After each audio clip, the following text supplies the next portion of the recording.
আসসালামু আলাইকুম। আমি আজকে আপনাদেরকে দেখাবো আপনারা কীভাবে বাঁধাকপি চাষ করবেন। A to Z পর্যন্ত আমি আজকে আপনাদেরকে দেখানোর চেষ্টা করব। প্রথমে আমরা বাঁধাকপির যে বীজ আছে, বীজগুলো বাজার থেকে সংগ্রহ করে আনি। একটা বেটের মধ্যে মূলত আমরা বীজগুলো ফালানোর পর আমরা চারাগুলো এখানে 15 দিন পরে আমাদের চারাগুলো হয়ে গেল। হওয়ার পর চারাগুলো 15 দিন পর মানে কি হয়ে গেল। হওয়ার পর আজকে আমরা চারাগুলো রোপণ করব। রোপণ করার আগে এখানে আমরা কী করব, জমিনটা আমরা 4বার আল চাষ করে নিলাম। আল চাষ করে মাটিগুলো জুড়ে করে নিলাম। জুড়ে করার পর আমরা চারাগুলো রোপণ করতেছি। চারাগুলো আমরা রোপণ করতেছি ডিসেম্বরের 12 তারিখ। আজকে আমরা চারাগুলো রোপণ করতেছি। এটা চারাগুলো রোপণ করার পর একটা থেকে একটা আমরা চারাগুলো দূরত্ব দিচ্ছি, 1 ফুট। আর পাশে যে হাঁটি আছে পাশের একটা থেকে একটা হাঁটির দূরত্ব 2.5 ফুট করে আমরা দূরত্ব দিচ্ছি। আলহামদুলিল্লাহ আমাদের চারাগুলো রোপণ করা শেষ হইলো।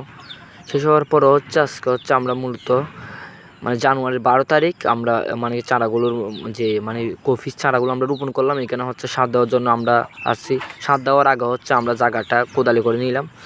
গাছের যে পাশে আশেপাশে যে জায়গাটা আছে মাঝখানে, এই জায়গাটা আমরা কোদালি করে নিলাম।